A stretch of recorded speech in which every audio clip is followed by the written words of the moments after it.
Big picture, for me personally and for 4OurElders, is to revolutionize healthcare in this country.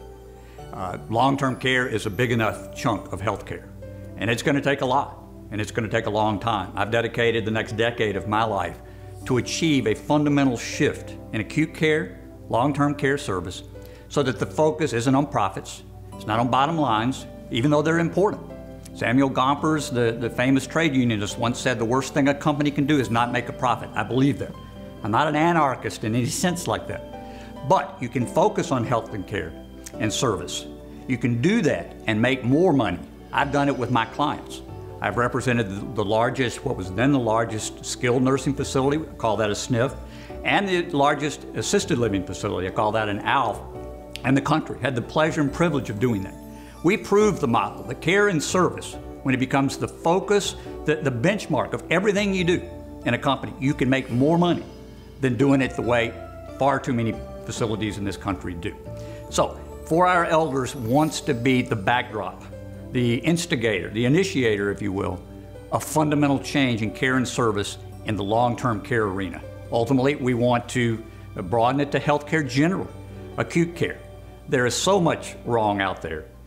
There's a lot of right. We just don't tend to reward the right.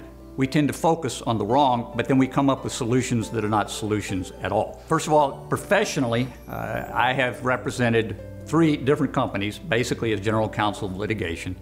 Large companies that had lots of litigation, lots of millions of dollars spent on litigating and trying to patch up problems that occurred because care and service was not very good. That gave me a singular focus when I went into facilities and investigated any number, I'm talking about thousands of cases over the years, any number of bad outcomes. And when I refer to a bad outcome, I'm not saying that it's necessarily actionable in a court of law. I'm saying that something went wrong. It was a bad outcome. Somebody died before they should have died. Somebody fell when they shouldn't have fallen. Somebody got the wrong medication when they shouldn't have gotten the wrong medication. Is it actionable? I'm not a lawyer anymore. I don't deal in those terms. I don't believe the law helps make healthcare and safety better. I focus on the individuals that are given it. So I think that you ought to focus on training. Again, back to hiring and training. So 4OurElders focuses on that. When we go in and do our interviews, and by the way, what we do is we go in and we spend a full day in the facility. And we interview everybody we can. We interview every staff that we can, CNAs, which is a certified nursing assistant.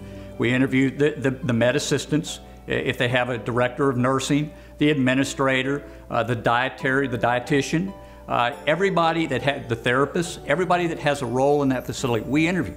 And we have proprietary, one-of-a-kind sets of interviews based on my experience, both professionally, which I just described, and personally, which I'm about to describe. Those interviews reduced down to a score for that facility focused on healthcare and safety. That's what we're focused on. We've also, on our website, designed things that you as an individual can do. If you don't want to hire us, if you can't afford to hire us, or you think you can do it yourself, I think you can too, with help.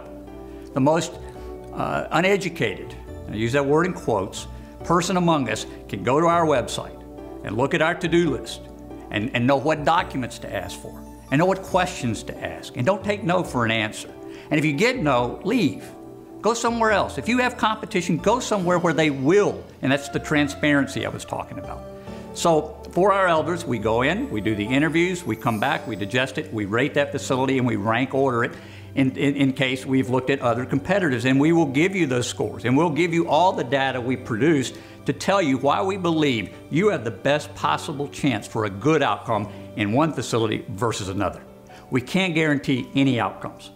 Long-term care facilities are just that. But I'll tell you, some of the facilities we've looked at, one in particular, one facility in Charleston, Arkansas, the Greenhurst facility, that has our top award, our 5 Heart Award, had a lady in there, Miss Josephine, that lived 17 years in a long-term care facility. That's unheard of. If it's not a record, it should be. I mean, you look at, when she came in, and I talked to her son after her death, she was not given long to live. They expected her to live less than a year. She lived 17 years in that facility. That's one of those things that you don't know unless you ask. You know, what is your average stay in this facility? Because again, except for rehab, Rehabilitation stints, like under Medicare, 120 days or fewer, you're in there generally for the long haul. You're not in there to go home. The usual reason people leave a facility is they get hurt, they die, or they get unsatisfied with the care and service and the other things that are going on, and they leave. And that's always a tumultuous decision, but that's professionally what we do.